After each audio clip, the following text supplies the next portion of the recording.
As the sun brightly shines on her porcelain skin, 10-year-old Maria delicately picks tomatoes and peppers to help her income for her family. She spent her teenage years taking taco orders and keeping houses clean. She didn't even finish high school, but her work ethic was strong, and she had persevered through all of life's challenges. Until the day she fell in love with a man twice her age, with 2 children of his own. He had vowed to protect her, but instead, she endured years of emotional, mental, and physical abuse. He didn't even care that he hurt her when she was carrying his children. He physically abused her through her first pregnancy, her second, which resulted in miscarriage, and her third, me. One summer night, I witnessed my father hurt her for the last time. Te voy a matar. I'm going to kill you, was the last thing I heard him say. I ran out of the house to get help from my older half-sister Ruth.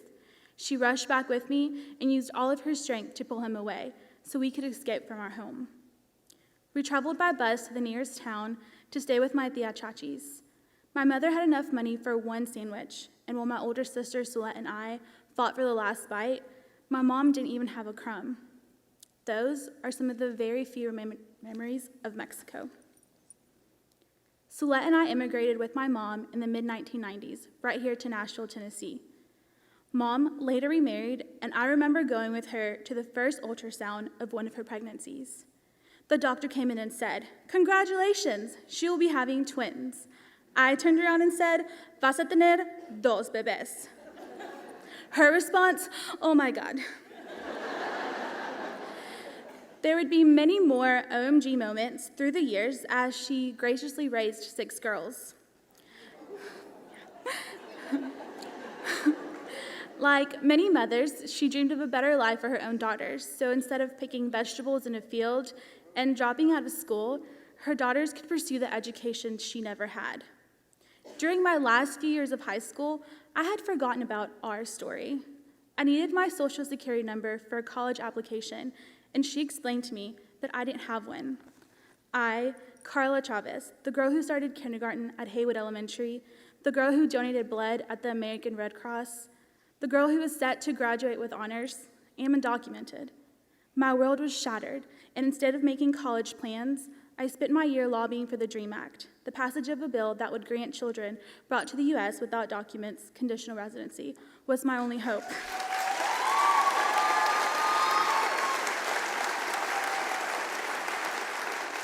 I was labeled the dreamer, a student who had a bright future, but through no fault of her own was brought to the U.S. without documents. "We know it's not your fault. Your mom made the mistake. Blame her," they would say. The legislation died, and I accepted this narrative. I grew angry and full of resentment towards my mother. She had ruined my life. Why didn't she leave us in Mexico? How could she do this to me? Why didn't she think of my future? I needed to escape. I found a live-in nannying job, and I also ran their ice cream shop. This became my life. I didn't want my mother in it. I would call her on occasion, but would avoid seeing her. One day, she called me and told me that after 10 years of waiting, she was approved for a green card. I was ecstatic, and I asked her if this meant I could get one too. She said because of not having full custody of us and a misunderstanding with the process, I was not on the application. This meant that my entire family, except Solette and I, now had documents. If I was angry at the situation before, I was livid at this moment. She had let me down once again.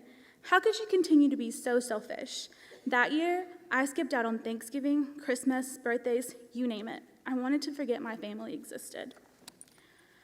I don't remember when things changed. Maybe it was the day I received a scholarship to take one online class, or maybe the night I spent sleeping on top of the ice cream shop freezer, thinking about my future. I had thought my mom was selfish. How could I have been so selfish? I decided I would not give up, that the beatings my mom had taken from me while I was growing in her womb or when I was playing in my room would not be taken for granted.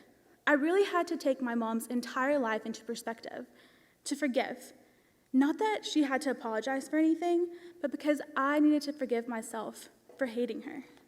Motherhood is not perfect. It's not a one-size-fits-all. She did what she thought was best to save my life. I hope every mother would do the same. So next time someone tells me to blame her for my current immigration status, I will let them know that she is bold and courageous. She is Maria Esperanza Garcia, the original dreamer.